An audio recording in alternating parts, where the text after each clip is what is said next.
Every day, vast quantities of fresh milk enter modern dairy plants and leave as enormous blocks of cheese. The transformation looks simple from the outside, but inside the factory, it depends on carefully controlled heat, living cultures, precise timing, and powerful equipment. A liquid that can spoil quickly must be turned into a stable food with consistent flavor, moisture, and texture. And every stage must work in sequence. The process begins long before the milk reaches the factory. On dairy farms, cows are milked under hygienic conditions, and the milk is cooled as quickly as possible. Rapid cooling slows unwanted bacterial growth and protects the delicate balance of fat, protein, minerals, and natural sugars that makes cheese production possible.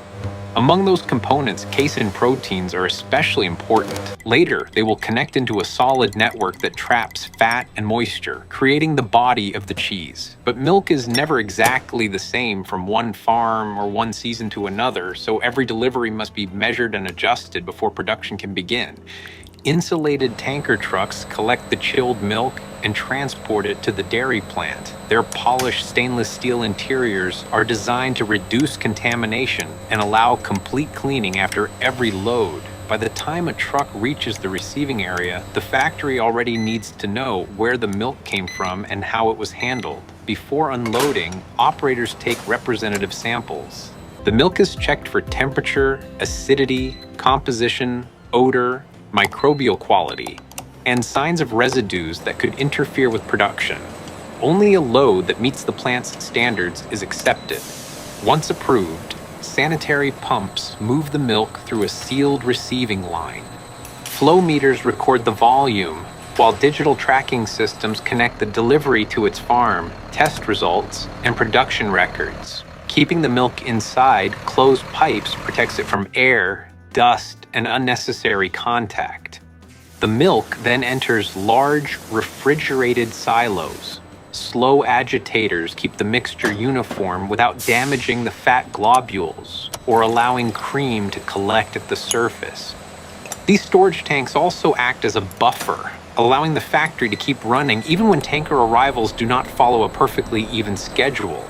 Before cheese-making starts, the milk must be cleaned and standardized. Fine filters remove small physical particles, while some plants use centrifugal clarifiers to separate denser impurities. This preparation protects the equipment and reduces the chance that tiny contaminants will affect the finished cheese. A high-speed separator can then divide the milk into cream and skim milk. The factory recombines carefully measured amounts of each to create the correct fat-to-protein balance for the cheese being produced. This step is essential because excess fat can weaken structure, while too little can create a dry or rubbery result. Laboratory technicians confirm the final composition, including fat, protein, total solids, and microbial condition. At the same time, automated cleaning systems circulate hot water and approved cleaning solutions through tanks, pipes, valves, and processing equipment. Even a small amount of residue could contaminate the next batch or disrupt the starter cultures used later. With preparation complete, the standardized milk enters the pasteurization section. Here, controlled heat reduces harmful microorganisms while preserving the proteins and other components needed for cheese making.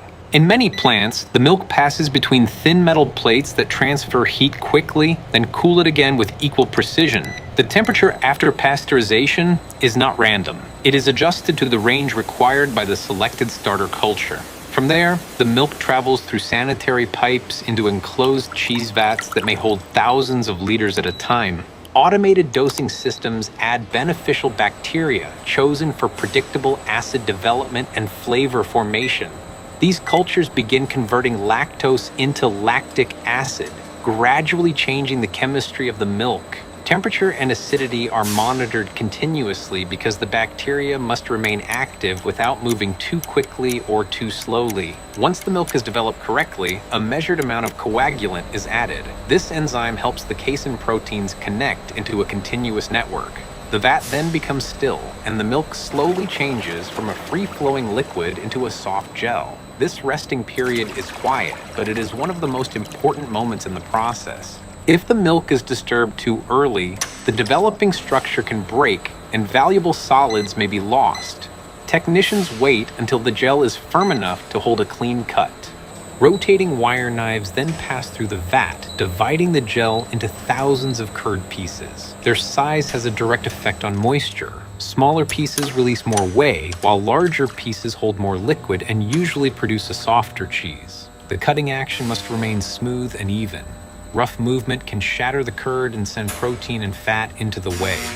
Once cutting is complete, slow agitators keep the pieces separated while their surfaces begin to strengthen. The curds are then heated gradually. As the temperature rises, they contract and release additional whey from within their structure. Heating too quickly could seal the outside of each piece and trap more moisture than intended, so the increase happens in controlled stages. As stirring continues, the curds become smaller, firmer, and more elastic. The surrounding whey becomes clearer as the solid particles develop.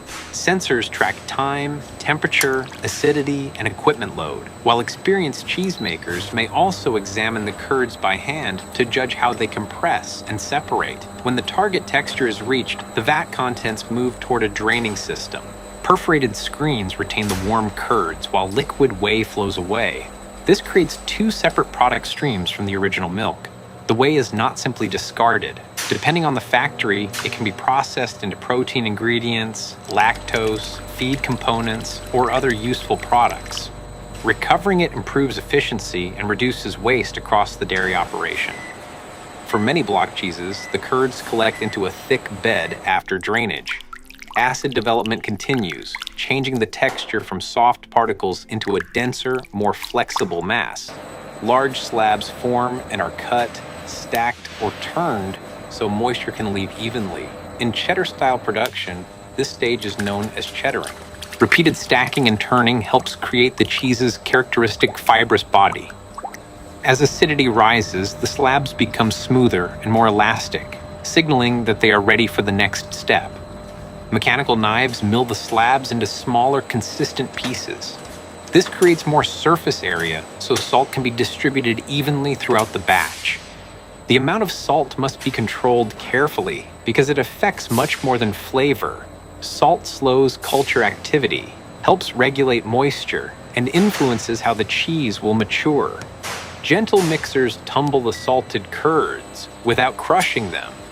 If the pieces were handled too aggressively, fat could be released and the mass could become greasy or uneven.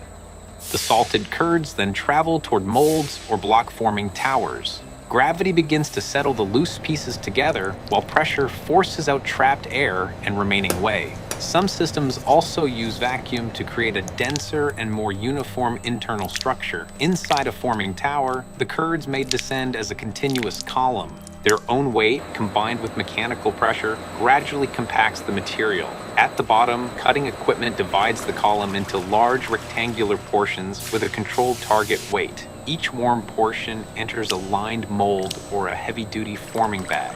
Hydraulic presses then apply steady force, knitting thousands of separate curd pieces into one solid block. The pressure is increased gradually, so moisture can escape without sealing the outside too early. Channels in the molds guide whey away from the cheese and help prevent irregular pockets. During pressing, the protein network tightens while the block cools, trapping the correct amount of fat and moisture inside. Operators track pressure, time, and drainage closely because too little force can leave gaps, while too much can damage texture. By the end of pressing, the original milk has become a dense block that may weigh hundreds of kilograms. Lifting equipment removes it from the mold, since manual handling would be impossible.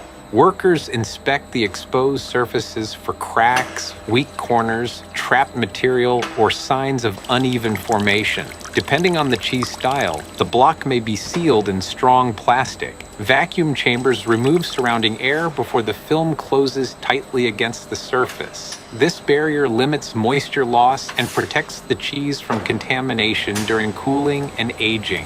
Cooling must happen evenly. A sudden temperature drop could create stress inside such a large block, leading to cracks or inconsistent texture. Controlled cooling rooms stabilize the cheese before it enters long-term storage. The blocks are then stacked in refrigerated aging warehouses, often in long rows on heavy pallets. During this period, enzymes from the milk and cultures slowly break down proteins and fats. Flavor becomes deeper, and the body of the cheese changes over time. Young cheese is usually mild and flexible. Longer aging can create a sharper taste and a firmer, sometimes more crumbly texture. The factory controls temperature, storage time, and handling conditions to guide that development as consistently as possible. Digital warehouse systems track every block by batch, production date, exact location, and planned release time. Some cheeses are turned or repositioned so pressure and moisture remain balanced. Selected blocks are sampled throughout aging to measure acidity, salt, moisture, aroma, flavor, and texture. Only when the target profile is reached does the cheese leave storage. In a clean finishing area, the protective packaging is opened and the surfaces are examined again. The massive blocks are now ready to be divided into practical commercial sizes. Industrial saws or wire cutters slice the cheese into portions for retail, food service, or further manufacturing. Adjustable guides keep each block stable so the cuts remain straight and repeatable. Any trimmed fragments are collected separately and may be used in other controlled cheese products rather than wasted. Each portion passes over calibrated scales to confirm its weight. Vision systems inspect shape, color, edge quality, and packaging position as products move along the conveyor. Metal detectors or X-ray systems provide another safety barrier before anything is approved for shipment. Quality control also continues in the laboratory. Technicians test moisture, salt, fat, microbial safety, and consistency between batches. If a portion fails inspection, automated gates remove it from the line for investigation, rework, or safe disposal. Traceability follows every approved product. Codes connect the finished cheese to its milk supply, processing conditions, laboratory results, equipment records, and aging history. This allows the factory to identify exactly how and when each batch was produced. Approved portions enter high-speed wrapping machines, where protective film or durable food service packaging surrounds the cheese completely. Sealed edges form a barrier against air, contamination, and moisture loss during refrigerated storage and transportation. Printers apply the required product information, including batch codes, weight, dates, and handling details. Robotic arms then stack the packages into cartons or onto reinforced pallets. Scanners verify the labels and update the warehouse inventory automatically. Stretch wrapping systems secure each pallet for transport. Forklifts carry the finished loads into refrigerated dispatch areas where orders are organized for supermarkets, restaurants, and food manufacturers. From there, refrigerated trucks maintain controlled conditions as the cheese moves to its next destination. What began as cold, fragile milk now leaves the factory as a dense, durable food ready for slicing, cooking, aging, or sale. The transformation depends on biology, heat, pressure, time, and constant measurement working together across one continuous line. It is a process shaped equally by traditional cheesemaking and modern industrial control.